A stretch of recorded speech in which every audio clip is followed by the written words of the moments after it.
ദജ്ജാൽ യഖ്റുജു മിൻഹ ദജ്ജാൽ, ആ നാട്ടിൽ നിന്നായിരിക്കും ദജ്ജാൽ വരിക എന്ന് മുഹമ്മദ് മുസ്തഫ.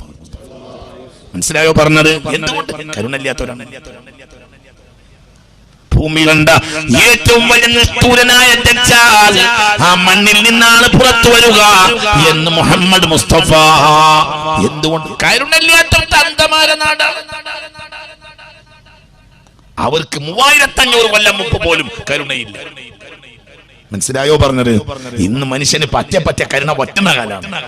കരുണ ഉള്ള കാലത്ത് പോലും ഇവരുടെ തന്തമാർക്ക് കരുണയില്ലാത്തത് കൊണ്ട് ആ നാട്ടിൽ നിന്നാണ് ദജ്ജാൽ പുറത്തു വരിക എന്ന് മുഹമ്മദ് മുസ്തഫ. ഖുർആനിൽ ഗ്രാമങ്ങളെ ആക്ഷേപിച്ചതിൽ ഏകദേശം എല്ലാം ഈ ഗ്രാമമായിരിക്കുമെന്നാണ് മുഫസ്സിറുകളുടെ അഭിപ്രായം. യാസീനിലും ഒരു ആക്ഷേപിക്കുന്ന ഗ്രാമമുണ്ട്. ഈ നാടൻ ഞാൻ പറയാതും. അൽ-കഹ്ഫിൽ ആക്ഷേപിച്ചതും ആ നാടാണ്. യാസീനിൽ ആക്ഷേപിച്ചതും. فمحمدنا هو سيدنا فالعز لنا لإجابته الله الله الله الله. മണ്ണിനെ അള്ളാഹു ഭൂമിയിൽ തിരഞ്ഞെടുക്കും. ആ മണ്ണിനെ അള്ളാഹു തിരഞ്ഞെടുത്താൽ ആ മണ്ണിന്റെ മുദ്ര കരുണയായിരിക്കും. ചില മണ്ണിനെ അള്ളാഹുവിന്റെ കോപം ചൊരിയും. ആ മണ്ണിന്റെ മുദ്ര കരുണയില്ലായ്മയായിരിക്കും. നിങ്ങൾ എൻ്റെ കൂടെ ഉണ്ടെങ്കിൽ ഈ പാരഗ്രാഫ് ഞാൻ ഒരു 10 മിനിറ്റ് കൊണ്ട് പറഞ്ഞ സ്ഥലത്തില്ല. നിങ്ങൾ എൻ്റെ കൂടെ ഉണ്ടാവണം. മനസ്സിലായില്ലേ? ചോറും കൂടി കിട്ടിക്കഴിഞ്ഞാൽ പിന്നെ ഓരോരുത്തർക്ക് എടുത്ത് വന്നിട്ടുണ്ടാവും. എന്ത് ഇനി പോവും ചെയ്യാൻ ഒന്ന്. പിന്നെ സംഘാടകർക്കും ഒരു സംഗതി ഉണ്ടാവും. ഇയാളിത് ഇങ്ങനെ നീട്ടുകയാണെങ്കിൽ നമ്മൾ മെല്ലാണ് ചോറ് കൊടുത്താൽ ഇയാൾ നിർത്തും. അങ്ങനെയും ഉണ്ടാവും. എനിക്കറിയാലോ, ഇത് കുറെ കാലമായി ഞാൻ കാണുന്നതല്ലേ. അങ്ങനെ ഉണ്ടല്ലോ. ഇരുന്നേരം പോയിട്ടില്ലെങ്കിൽ പിന്നെ ഒരു ചോദ്യം, നിങ്ങൾ ഇന്ന് പോവുകയാണെങ്കിൽ പിന്നെ എന്നാ വരികയെന്ന്. അപ്പം ഞാൻ ആലോചിക്കണത് എന്ന് പറഞ്ഞാൽ പിന്നെ അവിടെ അയാൾ പോകല്ലാതെ നിർവാഹമല്ലോ. പിന്നെ എത്ര കാലം കഴിഞ്ഞാൽ ഇന്നിപ്പം പോയാൽ പിന്നെ എത്ര കാലം കഴിഞ്ഞാൽ നമ്മൾ തമ്മിൽ കാണാമെന്നാണ് ഞാൻ ആലോചിക്കണമെന്ന് പറഞ്ഞാൽ പിന്നെ ഞാൻ അവിടെ നിൽക്കാനുള്ള ചാൻസ് ഇല്ല എന്ന് പറഞ്ഞത്. ഒരു പാരഗ്രാഫ് മുന്നിൽ അത് പറഞ്ഞാൽ അതൊരു വർത്തമാനാണ്. അല്ലാഹു തൗഫീഖ് തരട്ടെ. ചില ഞാനൊരു ഹെഡിങ് പറഞ്ഞല്ലോ, നിങ്ങൾ ശ്രദ്ധിച്ചോ ആവോ? എന്താ എൻ്റെ ഹെഡിങ്? ചില മണ്ണിനോട്, ചില പ്രദേശത്തോട് അള്ളാഹുവിന് ഇഷ്ടം തോന്നും. ആ മണ്ണിനെ കരുണയുടെ മേൽ അറിയപ്പെടും. ചില ഭൂപ്രദേശത്തോട് അള്ളാഹ്ക്ക് ഇഷ്ടം ഉണ്ടാവില്ല. അത് കരുണയില്ലായുടെ മേലും അറിയപ്പെടും. ഇതാണ് ഈ വിഷയത്തിലെ 3ാം പാരഗ്രാഫിന്റെ ഫ്രണ്ട് ലൈൻ. ഒന്നും കൂടി പറയാ. ചില മണ്ണിനോട് അല്ലാഹു തആലക്ക് ഇഷ്ടമുണ്ടാവും. ആ മണ്ണ് കരുണയുടെ മേലാണ് അറിയപ്പെടുക. ചില മണ്ണിനോട് അല്ലാഹു തആലക്ക് ഇഷ്ടം ഉണ്ടാവില്ല. അത് കരുണയില്ലായ്മയുടെ മേലും അറിയപ്പെടും. തെളിവ് പറഞ്ഞുതരാം, അവസാനിപ്പിക്കും. നിങ്ങൾ ചിന്തിക്കണം. കരുണയില്ലായ്മയുടെ മേലിൽ അറിയപ്പെടുന്ന ഗ്രാമത്തെ ആദ്യം പറയാം.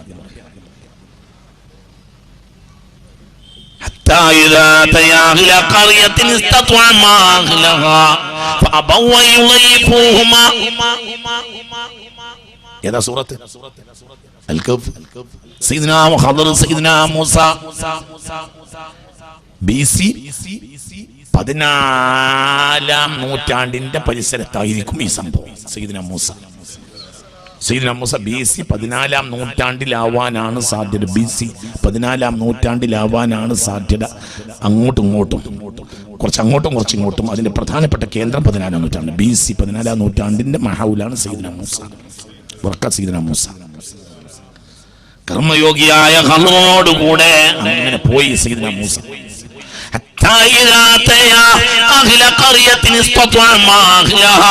ഒരു പ്രദേശത്തെത്തിയപ്പോൾ ആ പ്രദേശവാസികളോട് എന്തെങ്കിലും കഴിക്കാൻ തരണമെന്ന് ആവശ്യപ്പെട്ടു സയ്യിദ്നാ മൂസ. സയ്യിദ്നാ ഖദർ മാന്യന്മാര് പൊതുവെ ഭക്ഷണം ചോദിക്കൂല. എന്തുകൊണ്ട്? ഭക്ഷണം ചോദിക്കാൻ നന്നാ ഒരു മാന്യന്മാർക്ക് സഹിക്കാൻ കഴിയില്ല. ഒരാളോട് എന്തെങ്കിലും തിന്നിട്ടില്ല, എന്തെങ്കിലും തരിയെന്ന് പറയാൻ മാന്യന്മാർക്ക് കഴിയൂല. പക്ഷെ അത്ര അവർ കുഴങ്ങാതെ ചോദിക്കൂല. മനസ്സിലായോ പറഞ്ഞത്? ഇത് തെണ്ടികളല്ല. ഭൂമി കണ്ട ഏറ്റവും വലിയ 2 മാന്യന്മാരാണ്. ഒന്ന് മൂസ, ഒന്ന് ഖദർ. മനസ്സിലാവണില്ലേ? ഇവർ കേവലം തെണ്ടികളാണോ? അല്ല, ഭയങ്കര മഹാന്മാരാണ്. അപ്പോൾ അവര് നാട്ടിൽ പോയി എന്തെങ്കിലും തരണേ, കഴിച്ചിട്ടില്ല എന്ന് പറയണമെങ്കിൽ അത്രയും കുഴങ്ങണം.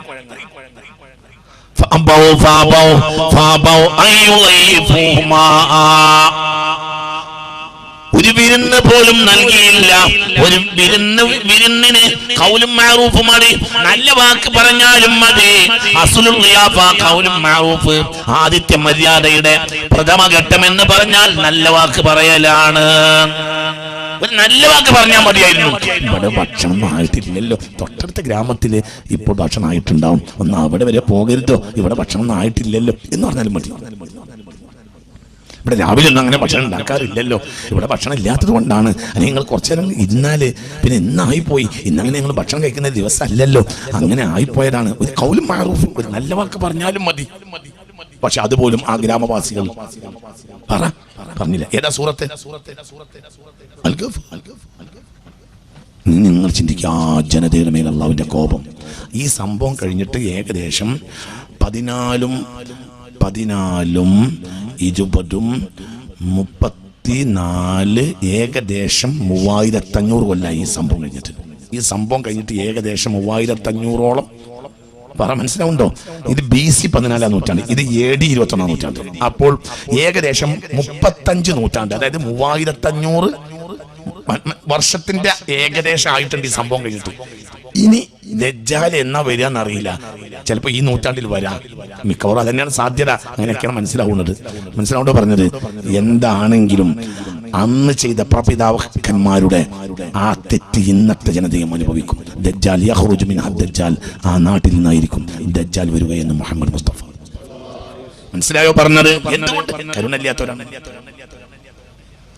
ഭൂമി കണ്ട ഏറ്റവും വലിയ നിഷ്ഠൂരനായ ദജ്ജാൽ ആ മണ്ണിൽ നിന്നാണ് പുറത്തു വരിക എന്ന് മുഹമ്മദ് മുസ്തഫ. എന്തുകൊണ്ട്? കരുണയില്ലാത്ത തന്തമാരെ നാടാണ്. അവർക്ക് 3500 കൊല്ലം മുമ്പ് പോലും കരുണയില്ല. മനസ്സിലായോ പറഞ്ഞത്? ഇന്ന് മനുഷ്യന് പറ്റ കരുണ പറ്റുന്ന കാലമാണ്. കരുണ ഉള്ള കാലത്ത് പോലും ഇവരുടെ തന്തമാർക്ക് കരുണയില്ലാത്തത് കൊണ്ട് ആ നാട്ടിൽ നിന്നാണ് ദജ്ജാൽ പുറത്തു വരിക എന്ന് മുഹമ്മദ് മുസ്തഫ. ഖുർആനിൽ ഗ്രാമങ്ങളെ ആക്ഷേപിച്ചതിൽ ഏകദേശം എല്ലാം ഈ ഗ്രാമമായിരിക്കുമെന്നാണ് മുഫസ്സിറുകളുടെ അഭിപ്രായം. യാസീനിലും ഒരു ആക്ഷേപിക്കുന്ന ഗ്രാമമുണ്ട്. ഈ നാട് തന്നെയാണ് തരാതും. അൽ കഹ്ഫിൽ ആക്ഷേപിച്ചതും ആ നാടാണ്. യാസീനിൽ ആക്ഷേപിച്ചതും ആ നാടാണ്. ആ നാടിന് അള്ളാഹ് വെറുപ്പാണ്. കാരണം ആ നാട്ടുകാർക്ക് കുട്ടി ഇതുവരെ വയല് കണ്ടിട്ട് എന്താ നോക്കിയിരിക്കണേ?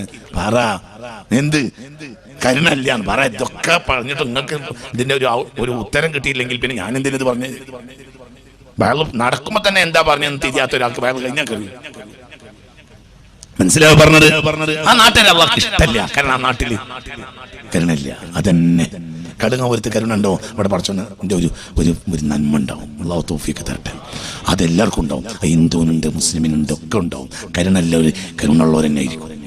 മതേതായാലും മതത്തിന്റെ കാര്യമൊക്കെ അവൻ തീരുമാനിക്കും. ഹിസാബിന്റെ ദിവസം ഇവിടെ മനുഷ്യൻ ഏകോദര സഹോദരങ്ങളെ പോലെ ജീവിക്കണം. നിങ്ങൾക്ക് പറഞ്ഞത് മനസ്സിലായില്ലേ?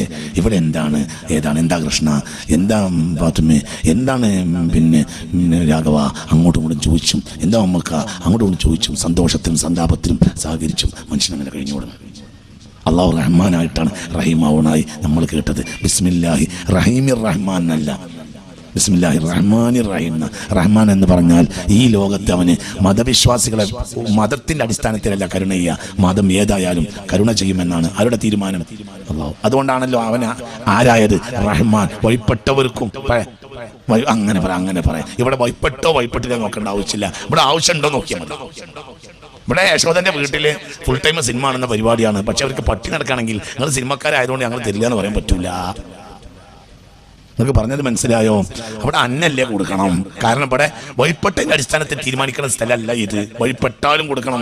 പറ കുട്ടി അങ്ങനെ പറ.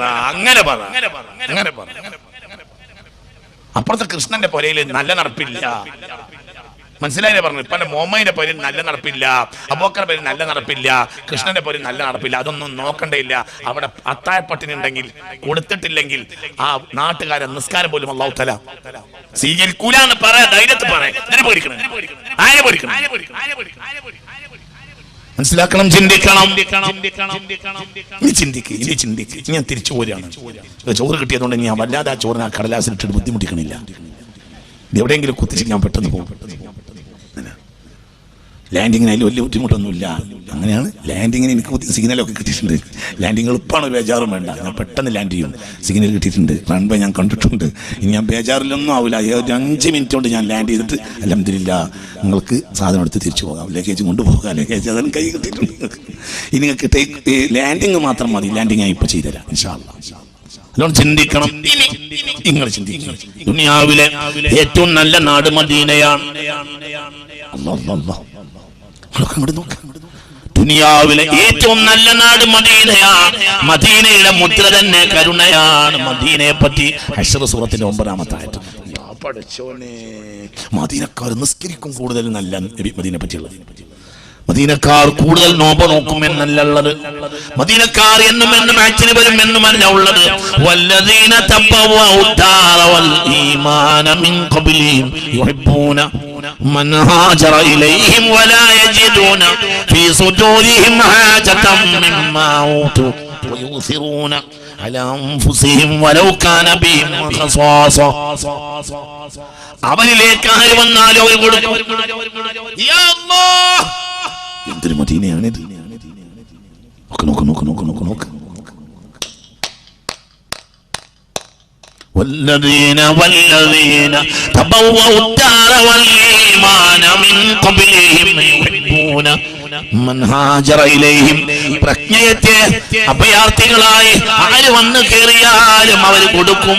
മൻ ഹാജറ ഇലൈഹിം, അവരിലേക്ക് വരുന്നവരേക്ക് മുഴുവനും അവർ എടുത്തു കൊടുക്കും.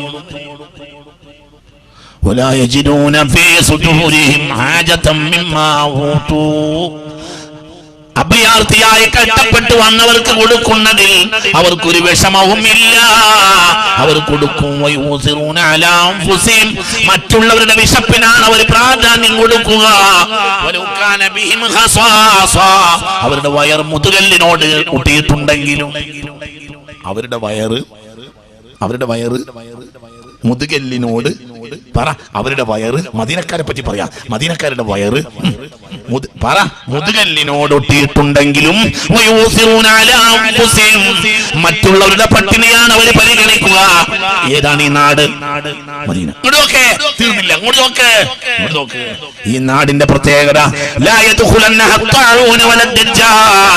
ഏറ്റവും ഭയാനക രോഗമായ പ്ലേഗ് മദീനയെ ബാധിക്കുകയില്ല. ദജ്ജാൽ മദീനയിൽ കയറുകയുമില്ല എന്ന് മുഹമ്മദ് മുസ്തഫ. പഠിക്കുന്ന വിദ്യാർത്ഥികൾക്ക് എഴുതി വെക്കാം. ഇനി ഞാൻ പറയാൻ പോകുന്ന കാര്യം, പഠിക്കുന്ന വിദ്യാർത്ഥികൾക്ക് വീട്ടിൽ പോയിട്ട് നെറ്റ് അടിച്ചു നോക്കാം. പുണ്യ റസൂൽ പറഞ്ഞു, ഈ നാടിനൊരു പ്രത്യേകതയുണ്ട്. ഈ നാടിലേക്ക് മഹാരോഗമായ പ്ലേഗ് ഉണ്ടാവില്ല. ഇവിടെ എന്തുണ്ടാവില്ല, അങ്ങോട്ട് ആര് വരൂല്ല, ദജ്ജാൽ വരില്ല. എവിടുന്നാ ദജ്ജാൽ വരുന്നത്? അന്താക്കിയെന്ന്. എന്താ നാടിന്റെ മുദ്ര? കരുണല്ല. ദജ്ജാല് വരുന്നത് എവിടുന്ന? അന്താക്കിയെന്നാണ് വരുന്നത്. ഞാൻ അന്താക്കിയുടെ എവിടെയെന്നറിയോ? ഇസ്രായേലില്. പുറത്തു പറയണ്ട. എന്താക്കി എവിടെയാ? ഇസ്രായേലിലെ ഗ്രാമമാണ് അന്താക്കിയ. ഇസ്രായേലിലെ ഗ്രാമമാണ് അന്താക്കിയ. അത് പറഞ്ഞാൽ പിന്നെ ഈ ചോറ് നിങ്ങൾ ഇവിടെ തന്നെ വെക്കും. ഒരു കാര്യം കൂടി പറയേണ്ടി വരും. ഇസ്രായേലിന്റെ കരുണല്ലേ നമുക്ക്. അള്ളാഹു കാത്ത് രക്ഷിക്കട്ടെ. ചിന്തിക്ക. ويؤثرون على أنفسهم ولو كان بهم خصاصة ومن يوق شح نفسه فأولئك هم المفلحون والذين جاءوا من بعدهم يقولون ربنا اغفر لنا ولإخواننا الذين سبقونا بالإيمان في قلوبنا غلا للذين آمنوا ربنا إنك رؤوف رحيم. മദീനയിലെ പ്രത്യേകത എന്താ? കരുണ. ആർക്കും കൊടുക്കും, വന്നവർക്ക് ആർക്കും കൊടുക്കും. അവനാര്, അവനെന്ത്, അതൊന്നും മദീനക്കാർ നോക്കുകയില്ല. മദീനക്കാർ പട്ടിണി കിടക്കാൻ സമ്മതിക്കുകയില്ല. ശത്രുവിനും കൊടുക്കും, മിത്രത്തിനും കൊടുക്കും, ആർക്കും കൊടുക്കും. മദീന വല്ലാത്തൊരു നാടാണ് എന്ന് മുഹമ്മദ് മുസ്തഫ. തുർബത്തുൽ മദീനത്തി മുഅ്മിന, മദീനയിലെ മണ്ണ് പോലും മുഅ്മിനാണെന്ന് മുഹമ്മദ് മുസ്തഫ. ഞാൻ എൻ്റെ കണ്ണുകൊണ്ട് കണ്ടിട്ടുള്ള ഏറ്റവും അത്ഭുതകരമായ ഒരു വാക്കാണ് ഈ വാക്ക്. എന്താണ് അതിൻ്റെ ആഴെന്ന് അന്നും എനിക്കറിയൂല, ഇന്നും എനിക്കറിയൂല. തുർബത്തുൽ മദീനത്തി മുഅ്മിന, മദീനയിലെ പച്ചമണ്ണ് പോലും മുഅ്മിന. ലാ യദ്ഖുലന്ന താഊൻ, മഹാരോഗമായ പ്ലേഗ് മദീനയെ ബാധിക്കുകയില്ല. വല ദജ്ജാൽ, നിഷ്ഠൂരനായ നിഷ്ഠൂര ചക്രവർത്തി ദജ്ജാൽ ആ മണ്ണിൽ പ്രവേശിക്കുകയില്ലെന്ന് മുഹമ്മദ് മുസ്തഫ. ഭൂമി കണ്ടിട്ടുള്ള ഏറ്റവും വലിയ പ്ലേഗ് AD 1348 മുതൽ AD 1352 വരെയാണ്. ദശലക്ഷക്കണക്കിന് മനുഷ്യർ, ഏഷ്യ, യൂറോപ്പ്, ആഫ്രിക്ക, ഓസ്ട്രേലിയ അടക്കമുള്ള മനുഷ്യ സൊസൈറ്റിയുള്ള രാജ്യങ്ങളിൽ ദശലക്ഷക്കണക്കിന് ആളുകൾ ഈ 5 വർഷത്തിൽ മരിച്ചു പോയിട്ടുണ്ട്. മനസ്സിലായില്ല നിങ്ങൾക്ക്? ഒന്നും കൂടി പറയാം. ഭൂമി കണ്ടിട്ടുള്ള ഏറ്റവും വലിയ പ്ലേഗ് AD 1348 മുതൽ AD 1352 വരെയാണ്. AD 1348, 49, 50, 51, 52. ഭൂമി കണ്ടിട്ടുള്ള ഏറ്റവും വലിയ പ്ലേഗ്. മനസ്സിലായില്ലോ നിങ്ങൾക്ക് പറഞ്ഞത്? ഭൂമി കണ്ടിട്ടുള്ള ഏറ്റവും വലിയ പ്ലേഗ് AD 1348 മുതൽ AD 1352 വരെയാണ്. ദശലക്ഷക്കണക്കിന് മനുഷ്യർ, ഏഷ്യ, ആഫ്രിക്ക, യൂറോപ്പ് അടക്കമുള്ള രാജ്യങ്ങളിൽ ദശലക്ഷക്കണക്കിന് മനുഷ്യർ ഈ 5 വർഷത്തിൽ മരിച്ചുപോയി. ഹത്താ ബി മക്ക, മക്കയിൽ മരിച്ചു. ഇല്ലൽ മദീന, മദീനയിൽ മരിച്ചില്ല. മദീനയിൽ പ്ലേഗ് ഉണ്ടായില്ല. ലോകത്തെ അത്ഭുത സംഭവമാണ്. മനസ്സിലായോ നിങ്ങൾക്ക്? നിങ്ങൾക്ക് പറഞ്ഞത് മനസ്സിലായോ? നിങ്ങൾക്ക് പഠിക്കുന്ന വിദ്യാർത്ഥികൾ ഇവിടെ അല്ലേ? പഠിച്ചു നോക്ക്. ലോകം ബ്ലാക്ക് ഇയേഴ്സ്, കറുത്ത വർഷങ്ങൾ എന്നാണ് അതിന് പേര് വെച്ചിട്ടുള്ളത്. 5 years. ദശലക്ഷക്കണക്കിന് മനുഷ്യർ ഈ 5 കൊല്ലത്തിൽ മരിച്ചിട്ടുണ്ട്. ഏഷ്യയിൽ, യൂറോപ്പിൽ, ആഫ്രിക്കയിൽ, ഓസ്ട്രേലിയയിൽ. മനസ്സിലായോ പറഞ്ഞത്? ലോകം കണ്ട ഏറ്റവും വലിയ പ്ലേഗ് AD 1348 മുതൽ AD 1352 വരെയുള്ള 5 വർഷങ്ങളിൽ ദശലക്ഷക്കണക്കിന് മനുഷ്യർ ഭൂമിയിൽ മരിച്ചു വീണു. ഹത്താ ബി മക്ക, എവിടെ മരിച്ചു? മക്കയിൽ മരിച്ചു. എന്നാൽ ഇല്ലൽ മദീന, മദീനയിൽ ഒരു കുട്ടിക്ക് പോലും പ്ലേഗ് ഉണ്ടായില്ല. മദീനയെ പ്ലേഗ് ബാധിച്ചതും ഇല്ല. സുബ്ഹാനല്ലാഹ്. എന്തുകൊണ്ട്? മദീന ഇതുകൊണ്ട് കരുണയാണ്. ഞാൻ അവസാനിപ്പിക്കാണ്. ഓരോ നാടുകളിലും മദീന പറിച്ചു നടുക. മദീന പറിച്ചു കൊണ്ട് നോക്കാം. മദീനയെ പറിച്ചു വെക്കാൻ എളുപ്പമാണ്. നിസ്കാരം മക്കക്കാർക്കും മദീനക്കാർക്കും കണക്കാണ്. പലസ്തീനികൾക്കും ഇന്ത്യക്കാർക്കും നിസ്കാരവും നോമ്പും കണക്കാണ്. മനസ്സിലായില്ല? മദീനക്കുള്ള പ്രത്യേകത കരുണയാണ്. ഏതൊരു നാട്ടിലേക്കും മദീനയെ ഇങ്ങോട്ട് പറിച്ചു വെക്കാം. അതായത് ആളെ നോക്കാതെ, മനസ്സിലായില്ല? ആളെ നോക്കാതെ കരുണ ചെയ്യുക. അവന് ഏത് മതം ഒന്നും നോക്കരുത്. കരുണ ചെയ്യുക. കുഴഞ്ഞോന്റെ കുഴക്ക് തീർക്കുക. കടലോന്റെ കടം പരിഹരിക്കുക.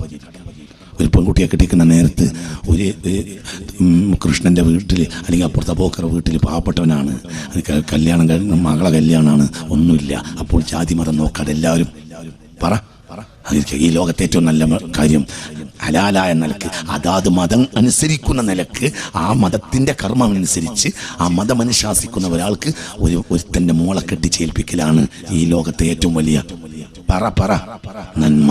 ഈ ലോകത്തെ ഏറ്റവും വലിയ തിന്മ നല്ല നിലക്ക് കഴിഞ്ഞു പോകുന്ന ഭാര്യനെയും ഭർത്താവിനെയും ഫിത്തനുണ്ടാക്കിയിട്ട് വിട്ടുപിരിക്കലാണ്.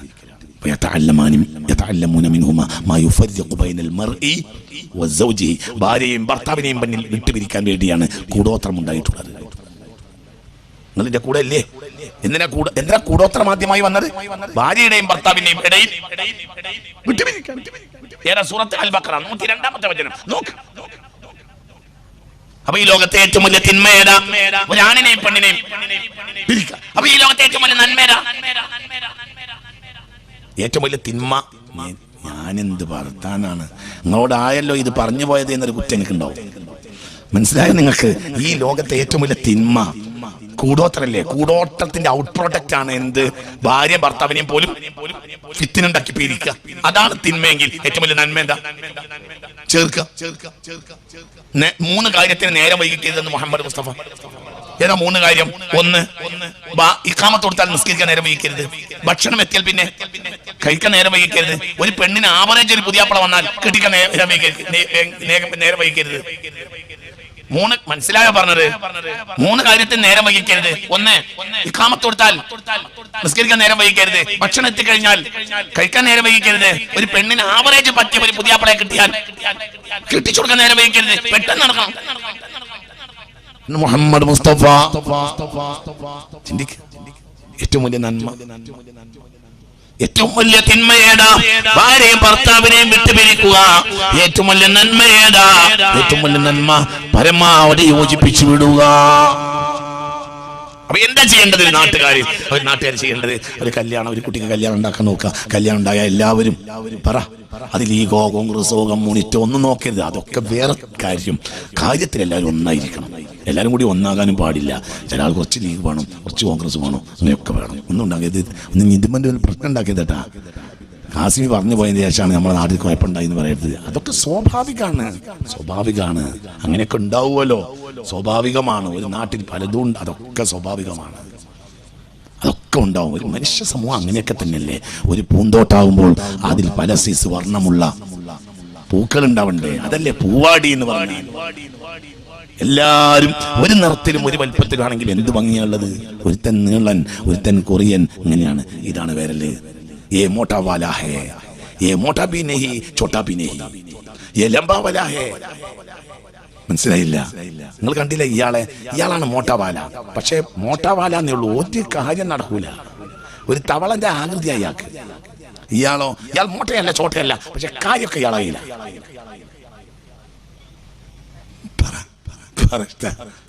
ഇയാൾ ലംബാവാലയാണ്, പക്ഷെ ആളായി നടക്കുന്നല്ല, അതൊന്നുമില്ല കയ്യിൽ. ഇയാളെ കൊണ്ടുള്ള ഉപയോഗം എന്താന്ന് പറഞ്ഞാൽ മോതിര വിരൽ എന്നാ പറയാ. മോതിരം കൂടി ഇല്ലെങ്കിൽ പിന്നെ ഇയാൾക്ക് എന്തിനാ വല്ലോ. ഇയാള് മറ്റേ പത്തിലാ വാല, ചോട്ടാ വാല, പത്തിലാ വാല, പക്ഷേ ആര് കയറെടുത്തോട്ടും ഇയാള് കയറും. മനസ്സിലായോ പറഞ്ഞത്? എല്ലാരും മോട്ടയാണെങ്കിൽ ഒന്നും നടക്കൂല, എല്ലാരും ചോട്ടയാണെങ്കിൽ ഒന്നും നടക്കൂല. അങ്ങനെ തന്നെയല്ലേ? അങ്ങനല്ലേ? അപ്പൊ ഇയാൾക്ക് ഇയാൾ വേണം, ഇയാൾക്ക് ഇയാളും വേണം, ഇയാൾക്ക് ഇയാൾ വേണം, ഇയാൾക്ക് ഇയാൾ വേണം, ഒക്കെ വേണം തന്നെ. ഇതാണ് കരുത്ത്. ഇതാണ് കരുത്ത്. ഇതൊക്കെ ഓരോ സീസാണ്. പക്ഷെ എന്ത് വേണം? തമ്മിലൊരു ബന്ധം. എല്ലാം ഒന്നാണ്. മാനുഷിക കുടുംബത്തിൽ പലരുണ്ടാവും, ഈ ഭൂമിയിൽ പലരുണ്ടാവും വേണമല്ലോ. മക്ക പിടിച്ചടക്കിയാൽ മുഹമ്മദ് മുസ്തഫ പറഞ്ഞത്, ഇന്ന് മുസ്ലിമായിട്ട് ഞാൻ വെട്ടുന്നാണോ പറഞ്ഞത്? ഇത് പോയിക്കോളൂ. ഇസ്ലാമിലേക്ക് ഒരാളെ നിർബന്ധിക്കുകയില്ല. ഇത് പോയിക്കോളൂ. ചീഞ്ഞളിഞ്ഞ ഒട്ടകത്തിന്റെ കുടൽമാല എന്റെ കഴുത്തിലിട്ടതെന്നും തന്റെ കഴുത്തിലിട്ടതെന്നും ആ മനുഷ്യന് ഓർമ്മയില്ലാത്തതുപോലെ നിന്ന് മുഹമ്മദ് അതൊരു തവണ പറയുക പോലും ചെയ്തില്ല. കാരണം പറഞ്ഞാലെങ്കിലും അവർക്കൊരു വിഷമം തോന്നിയാലും. മനസ്സിലായോ നിങ്ങൾക്ക്? എന്താണ് അവർ ഒരു കാലത്ത് ആ മനുഷ്യനെ ചെയ്തത്? മുഹമ്മദ് ഒക്കെ പറ, ചിന്തിക്ക്. എന്താ ചെയ്തത്? മുത്തു മുഹമ്മദ് മുസ്തഫ എന്താ ചെയ്തത്? മണ്ണുകൊണ്ട് അഭിഷിക്തനാക്കിയില്ലേ മുഹമ്മദിനെ മുസ്തഫ? ആ കണ്ടതിൽ ഈശ്വരത്വം കൽപ്പിച്ചു നടന്നൊടുക്കം നിരിശത്വത്തിൽ അടിഞ്ഞു വീണു നിരസ്ത വിശ്വാസറേബിയക്കാർ. കുറുമ്പുമാറാത്ത ഖുറൈശി വരയർ കോടിക്കൊടുത്തേൻ പലവട്ടവും താൻ. ഈ നിങ്ങൾ കൂപ്പും കല്ലല്ല മരമൻ അല്ലാഹു സർവാധിപശക്തനേകൻ. ഇവർക്കിരുട്ടെ പ്രിയമിത്രമൂടി കിടുക്കയായി കൈത്തിരി കൊണ്ടു ചെന്നാൽ മിന്നുങ്ങിൻ ചെറുതാം വെളിച്ചം പോലും സഹിക്കാത്ത തമസ്സിതേതോ. ഇതൊക്കെയാവാം നിനവായിരത്തി 300 കൊല്ലത്തിനു മുമ്പൊരിക്കൽ മക്കായിലെ കൈവഴിയൊന്നിലൂടെ നടന്നു പോവും നബി തൻ മനസ്സിൽ. വള്ളത്തോളിന്റെ പാംസസ്നാനമാണ്, മഹാനായ വള്ളത്തോൾ മഹാകവിയുടെ പാംസസ്നാനമാണ്. കേരളത്തിൽ മുഹമ്മദ് എന്ന മനുഷ്യനെ വാക്കുകൾക്കതീതമായി വർണ്ണിച്ച ഏറ്റവും മഹാനായ കവി വള്ളത്തോളാണ്. ഒരു മുസ്ലിം പോലുമല്ല. അതിന് സമാനമായ ഒരു വരി മലയാളത്തിൽ എൻ്റെ കണ്ണ് മുളച്ചിട്ട് ഞാൻ കണ്ടിട്ടില്ല. അതാണ് മലയാളം എന്നത് മറക്കരുത്. മനസ്സിലായോ പറഞ്ഞത്? നൂറ്റാണ്ടുകളോളം വെള്ളിയാഴ്ച ജുമായുടെ പള്ളിയിൽ കയറി നിന്നാൽ സാമൂഹ്യ രാജാക്കന്മാർക്ക് വേണ്ടി രണ്ടാമത്തെ ഖുത്ബയിൽ ദുആ ചെയ്തിരുന്ന സ്വാലിഹീങ്ങളായ മഖ്ദൂമികളുടെ നാടാണ് കേരളം എന്നത് മറന്നു പോകരുത്. ഹിന്ദുവായ രാജാക്കന്മാർക്ക് വേണ്ടി മുസ്ലിം പള്ളികളിൽ വെള്ളിയാഴ്ച പ്രധാനപ്പെട്ട സമയത്ത് പ്രാർത്ഥിച്ചു. അത് നിങ്ങൾ മറക്കരുത്. ഉത്തരേന്ത്യയെ കേരളത്തിലേക്ക് പറിച്ചു നടാനുള്ള എല്ലാ ശ്രമവും പരാജയപ്പെടുത്തും. ഇൻഷാ അല്ലാഹ് കേരളത്തെ നാം ഉത്തരേന്ത്യയിലേക്ക് പറിച്ചു നടും. അല്ലാഹു നമ്മളെ സഹായിക്കട്ടെ. മനസ്സ് തുറക്കുക, അള്ളാഹു സഹായിക്കട്ടെ. അരുതേ എന്ന് പറയാൻ ഒരു ബാപ്പുജി ഗുജറാത്തിൽ നിന്ന് വന്നെങ്കിൽ ആ ഗുജറാത്തിലെ ബാപ്പുജിയുടെ സംസ്കാരത്തെ ആര് നശിപ്പിച്ചാലും നമ്മൾ ബാപ്പുജിയെ മറന്നിട്ടില്ല എന്ന് കേരളീയർ ഗുജറാത്തിനെ നമ്മൾ തിരിച്ചു പഠിപ്പിക്കും ഇൻഷാ അല്ലാഹ്. പടച്ചോൻ നമ്മൾ അനുഗ്രഹിക്കട്ടെ. മനസ്സ് തുറക്കുക, അള്ളാഹു അനുഗ്രഹിക്കട്ടെ. എന്താ നിങ്ങൾക്കറിയോ വള്ളത്തോളിന് അദ്ദേഹത്തിൻ്റെതല്ലേ കലാമണ്ഡലം? ഞാൻ ഇന്നും കലാമണ്ഡലം നോക്കിയിട്ടുണ്ട്. അത് കലാമണ്ഡലത്തിലേക്ക് നോക്കുമ്പോൾ എനിക്ക് തോന്നുന്നു വള്ളത്തോളിന് എൻ്റെ മനസ്സിൽ വരും അദ്ദേഹത്തെ പോലെ മുത്തുനബിയെ പ്രശംസിച്ച ഒരു കവി മലയാളത്തിലുണ്ടാവില്ല. അമൂർത്തപാദം പൊടിമൺ പുരണ്ട പിതാവിനെ കണ്ടതിവെമ്പലോട് താൻ കുളിപ്പിപ്പതിനായി മുതിർന്നു തണ്ണീർ കുടം കൊണ്ടടലാണ്ട പുത്രി പിടിച്ചിരുത്തി ചെളി പോക്കുവാനായി നിറഞ്ഞ കുംഭോടകമോടുകൂടെ താതന്റെ ഗാത്രങ്ങളിലാ പതിച്ചു കുമാരിയാൾ തന്നെ ചുടു കണ്ണുനീരും എന്ന് പറഞ്ഞിട്ടാണ് വെള്ളത്തോൾ പേന വെക്കുന്നത്. അയാൾ കരഞ്ഞിട്ടുണ്ടാവും. അദ്ദേഹം കരയാതെ കവിക്കത് എഴുതാൻ കഴിയില്ല. ഇതാണ് ഫാമസു സ്നാനത്തിലെ അവസാനത്തെ വരിയാണ്. ഏതാ രംഗം നിങ്ങൾക്കറിയോ? മുത്ത് മുഹമ്മദ് മുസ്തഫ തങ്ങളെ തലേ കൂടെ സുജൂദ് കിടന്നപ്പോൾ മണ്ണിന്റെ കൊട്ട കമഴ്ത്തി മക്കാർ. പിന്നെ 8 കൊല്ലം ആ നബി ആ നാട് തിരിച്ചു വരുമ്പോൾ ഒരാളോട് മുസ്ലിമാകാൻ പറഞ്ഞില്ല. മുഹമ്മദ് മുസ്തഫ ആ മനുഷ്യന്റെ ന്യായമാണ് നമ്മൾ. അതെത്ര മനോഹരമായിട്ടും ചതുലമായ ഭാഷയിൽ മനോഹരമായ വൃത്തത്തിൽ എന്തൊരു പുഷ്പാഞ്ജലി പോലെയാണ് നമ്മുടെ കഴുത്തിൽ പൂമാലയാക്കിയിട്ടത് വെള്ളത്തോൾ. അമൂർത്തപാദം പൊടിമണ്ണം പുരണ്ട പിതാവിനെ കണ്ടതിവെമ്പലോടെ താൻ കുളിപ്പിപ്പടിനായി മുതിർന്നു തണ്ണീർ കുടമോ കൊണ്ടടലാണ്ട പുത്രി പിടിച്ചിരുട്ടി ചെളി പോക്കുവാനായി നിറഞ്ഞ കുംഭോടകമോടുകൂടെ താതന്റെ ഗാത്രങ്ങളിലാ പതിച്ചു കുമാരിയാൾ തൻ ചുടുകണ്ണുനീരും. മക്കയെന്ന് ഒരു കാലത്ത് കൊട്ടകം മണ്ണിന്റെ കൊട്ടയെന്ന് വലിച്ചെടുത്ത് കൊണ്ടുപോയി വീട്ടിലേക്ക് മുത്തുനബിയെ ഫാത്തിമ ഉറക്കപ്പറ ഫാത്തിമ. പിന്നെ തലേ കൂടെ വെള്ളമൊഴിച്ച് കഴുകാൻ വേണ്ടി ഒരുങ്ങിയപ്പോൾ നിറകുംഭം ശിരസിലേക്ക് ഒഴിക്കാൻ വേണ്ടി ഒരുങ്ങിയപ്പോൾ നിറകുംഭത്തിൽ നിന്ന് വെള്ളമല്ല ഒഴുകിയത് കുമാരിയാൾ തന്നെ ചുടു കണ്ണുനീരും. ഇത് കഴിഞ്ഞ് 8-ാം വർഷം മക്കയിലേക്ക് തിരിച്ചു വരുന്ന മുഹമ്മദ് എന്നെ കണ്ടിട്ട് അവര് പേടിക്കണ്ടെന്ന് വിചാരിച്ചു. ലോക ചരിത്രത്തിൽ പിടിച്ചടക്കുന്നവർ നാട് പിടിച്ചടക്കിയ രാജാവ് ഇന്ന് വരെ തന്റെ 20-ാമത്തെ വയസ്സിൽ ഭൂമി പിടിച്ചടക്കാൻ വേണ്ടി ഇറങ്ങിയവനായിരുന്നു അലക്സാണ്ടർ. 33-ാമത്തെ വയസ്സിൽ അദ്ദേഹം മരിക്കുന്നതുവരെയും ലോകത്ത് കഴുത്തുയർത്തി പിടിച്ചുപോയി ഗ്രേറ്റ് അലക്സാണ്ടർ. എന്നാൽ അലക്സാണ്ടർ പോലും നേടാത്ത രക്തരൂക്ഷിതമല്ലാത്ത ഒരു വിജയം നേടി മുഹമ്മദ്. ഇങ്ങനെ പോലും ഇരുന്നില്ല. മനസ്സിലായോ പറഞ്ഞത്? എന്നെ കണ്ടാൽ നാട്ടുകാർ പേടിക്കുമോ എന്ന് പേടിച്ചിട്ട് നബി എന്ത് ചെയ്തു? ഒട്ടകപ്പുറത്ത്. ആ നാട്ടുകാർ അന്നും 90% മുസ്ലിമല്ല. അവരെന്നെ കണ്ട് പേടിക്കണ്ടെന്ന് വിചാരിച്ച് പറ പറ പറ പറ പറ എന്തിനാ മാടിച്ചിരിക്കുന്നത്? ഒട്ടകപ്പുറത്ത് മുഹമ്മദ്. പിന്നെ പാട്ടുപാടി ഒരു രാജാവ് പാട്ടുപാടി വന്നാ പേടിക്കണം. എന്താ പാട്ട്?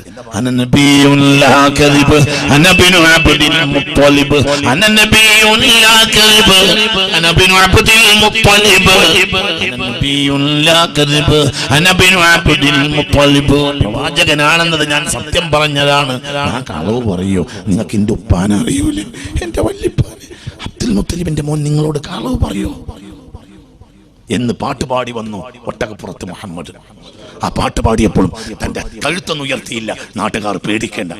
കാരണം നാട്ടിലേക്ക് തിരിച്ചു പിടിച്ചടക്കാൻ വേണ്ടി വരുമ്പോൾ പണ്ട് ചെയ്ത കുറ്റകൃത്യങ്ങൾ ഓർത്ത് ഒന്ന് ശിക്ഷിച്ചാലോ എന്നവരെ മനസ്സിലൊരു ഭയം വേണ്ട. മനസ്സിലായോ പറഞ്ഞത്? ഇങ്ങനെ ഇരുന്നത്. ആ ഒട്ടകത്തിനൊരു ജീനി പോലുമില്ല. ആ ഒട്ടകത്തിന് ഒരു ജീനിയില്ല. ഒരു രാജ്യത്ത് പ്രവേശിച്ച ഒരു രാജാവ് ഇങ്ങനെ ഉണ്ടാകൂല. ഒരു ഈത്തപ്പനയുടെ ചകിരി നാരെടുത്ത് മൂക്കിലൂടെ ഇട്ട് അബൂ ത്വൽഹ എന്ന സാധുവായ മനുഷ്യൻ മുന്നിൽ നടക്കുന്നുണ്ട്. ഒട്ടകപ്പുറത്ത് ഇങ്ങനെ ഇങ്ങനെ തോറ്റവനെ പോലെ വരികയാണ് ജയിച്ചവനായ മുഹമ്മദ്. മറക്കരുത്. നിങ്ങൾക്ക് പറഞ്ഞത് മനസ്സിലായോ? അന്യ സമുദായക്കാരന്റെ മേക്കിട്ട് കയറാനുള്ള മതമല്ല ഇസ്ലാം എന്ന് മനസ്സിലാക്കിക്കോ. ഭീകരവാദവും തീവ്രവാദവും ഇസ്ലാമിന്റെ മേൽ ഓരോരുത്തരും കാട്ടുന്ന തിന്മയാണ്. അതിന് ശിക്ഷ ലഭിച്ചേ മതിയാവൂ. അള്ളാഹു നമ്മളെ കാത്തിരക്ഷിക്കട്ടെ. അതിന് ശിക്ഷിക്കേണ്ടത് ഞാനല്ലടോ, അള്ളാഹുവാണ്. തോന്നിയാസം കാട്ടരുത്. അന്യ സമുദായക്കാരന്റെ മേൽ മേക്കിട്ട് കയറാൻ വേണ്ടി ഉണ്ടാക്കിയ മതമല്ല ഇസ്ലാം എന്ന് ചിന്തിച്ചോ. ഞാൻ ചെറുപ്പക്കാർ ഉപദേശിക്കുകയാണ്, ഭീകരവാദികൾക്ക് നിങ്ങൾ കൊയലൂത്ത് നടത്തരുത്.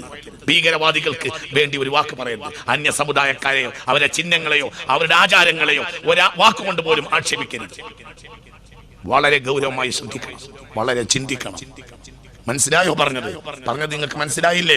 മാന്യതയോടുകൂടെ അല്ലാതെ സംസാരിക്കരുത്. ആരെപ്പറ്റി പറഞ്ഞാലും, എത്രത്തോളം ഇന്ത്യൻ പ്രധാനമന്ത്രി നരേന്ദ്രമോദി എന്നത് മുസ്ലിം സമുദായത്തെ സംബന്ധിച്ചിടത്തോളം നിലവിലുള്ള പ്രശ്നത്തിൽ ഏറ്റവും വലിയ ഇസ്ലാമിക വിരുദ്ധ ഇഷ്യൂസ് എല്ലാം അയാളെ ചുറ്റിപ്പറ്റിയാണ്. അയാളെ പറ്റി പോലും മാന്യമല്ലാത്തൊരു വാക്ക് പറയാൻ പാടില്ല. അയാൾ നമ്മുടെ പ്രധാനമന്ത്രിയാണെന്നും ഒരു സമൂഹം ബഹുമാനിക്കുന്ന ഒരാളാണെന്നും നാം വിചാരിക്കേണ്ടതാണ്. നിങ്ങൾക്ക് പറഞ്ഞത് മനസ്സിലായോ? പറഞ്ഞത് മനസ്സിലായില്ലേ? പറഞ്ഞത് മനസ്സിലായോ? മാന്യത വിട്ട് പെരുമാറാൻ പാടില്ലാത്തതാണ്. ഈ സമുദായത്തിന്റെ ലേബിളിൽ വേണ്ട, വേറെ എന്തോ നീ ചെയ്യ്, ഈ സമുദായത്തിന്റെ ലേബിളിൽ വേണ്ട. അള്ളാഹു നമ്മളെ കാത്തിരക്ഷിക്കട്ടെ.